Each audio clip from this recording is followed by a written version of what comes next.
All Barack surprised Obama wants to do is raise taxes. Congressman Cantor, we're in a national crisis right now. I'm looking at the market every day, and it's scary. And we have a president of the United States who's still in office. He still lives at 1600 Pennsylvania Avenue.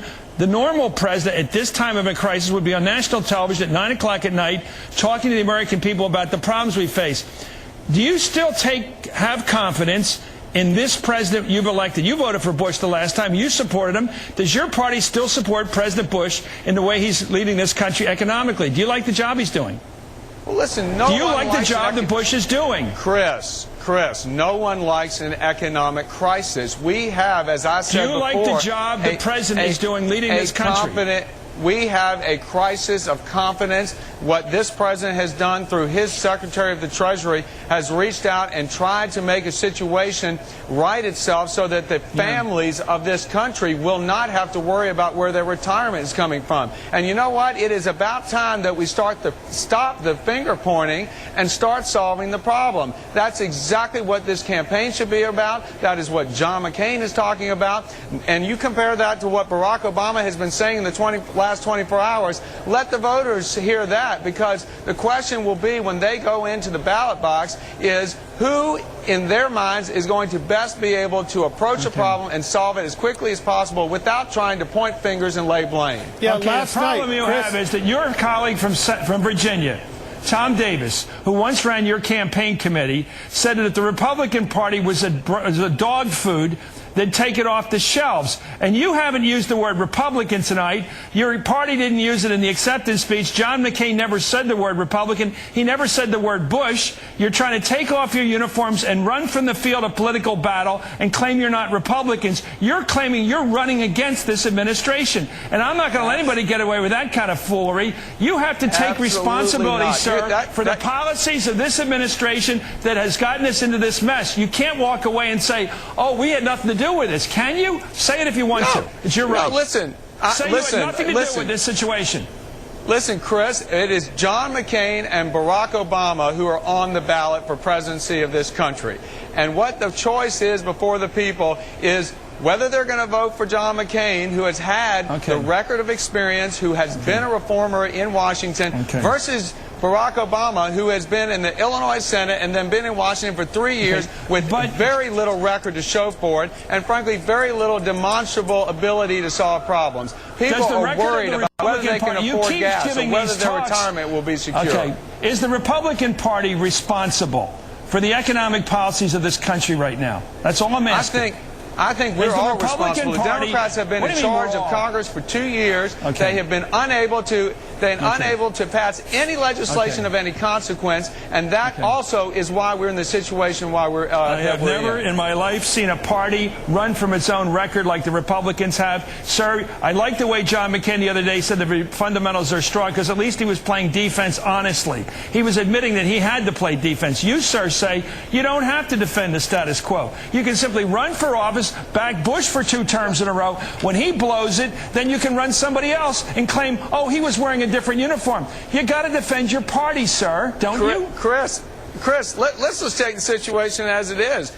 You know, we've got economic crisis. Families in this country are very worried. They are very insecure. I am not dodging that question. So we've got to go forward and try and solve the problem. That's going to be the question at hand in this election. Harry Truman's one of your heroes, sir, because he's a hero of every Republican. And he said the buck stops here. I'm just asking you, where's the President of the United States tonight? You got Paulson out there. Where's the president? He's pulling one of these Katrinas again. Where is he? The country's worried like hell when you lose this amount of value in the wealth of this country in a matter of days. You think the president would come on television and explain the situation to the American people? I'm just asking where he is. Well, that's all I'm asking. Chris, again, you'll have to ask. I don't know where he is. I assume he's in the White House, and I assume also that he's in daily and if not hourly contact with his Secretary of the Treasury, who has been very active over the last several weeks in trying to right the ship so we can get our economy moving again and get jobs growing again. And the answer is not to raise taxes so that we can redistribute wealth so that somehow we can help a select few. We've got to help all Americans. They're all worried about their jobs. They're all worried about retirement security. Security. They're all worried about where their health care is going to come from. Those are the kind of issues this campaign is about. Those are the kind of issues that John McCain has a demonstrated record on, and that is a decision these voters will have to make in November. Let me ask Congressman, put some heat on Congressman Wexler here. You laid out the plan, the program of your candidate. Tax cuts for the middle class, big public spending like WPA, works projects, infrastructure building, including cutting-edge spending on things like stem cell research. All that sounds good. But one part of your program is going to cut the revenues of the federal government. That's a tax cut. The other part's going to increase the spending of the federal government. It sounds like you're doing more fiscal overreach, more deficit spending. Sounds like the bottom line of the program you advance here. No, because we're actually being honest. We're saying if you make $250,000 or less, you're going to get tax cuts. But if you make $250,000 or more, you're going to get the tax cuts that George Bush and, yes, the Republican Congress gave you over the last 8 years. We're going to take those away and put you back at the rates of the Clinton administration, and that will even it out. It is unbelievable that Mr. Cantor and others continue to say that Barack Obama wants to raise taxes. The truth is, if you're a middle-income American, you will benefit greatly. Yes, families are hurting, and they need help with their jobs, their health care, and their taxes, and that's what we're offering. I'm not pointing fingers here, gentlemen. I want to ask you both to answer the question, yes or no. You can answer it either way. You're elected officials. I'm not. Congressman Wexler, do you take responsibility politically for the performance of the Democratic Congress the last 2 years? Yes or no? Of course we do. Okay. Do you take responsibility, Congressman Cantor, for the performance of this president the last 8 years? Do you take responsibility for that politically? The performance of this president? I take responsibility take responsibility for my performance in the seat that I hold in Congress and our party in Congress. So it's every man for himself now in your party? Absolutely not. I support the policies that our party has put forward. When you it sounds like you're jumping ship, sir. Are you defending President Bush's performance as President of the United States, as economic manager of this country right tonight? This president has been... Do you defend his economic performance as of tonight? This president has always been for trying. This president has always been for trying to return more of their people's money to them, those who earn it. He has been a commander-in-chief who's gone out after the threat that has been presented to this country.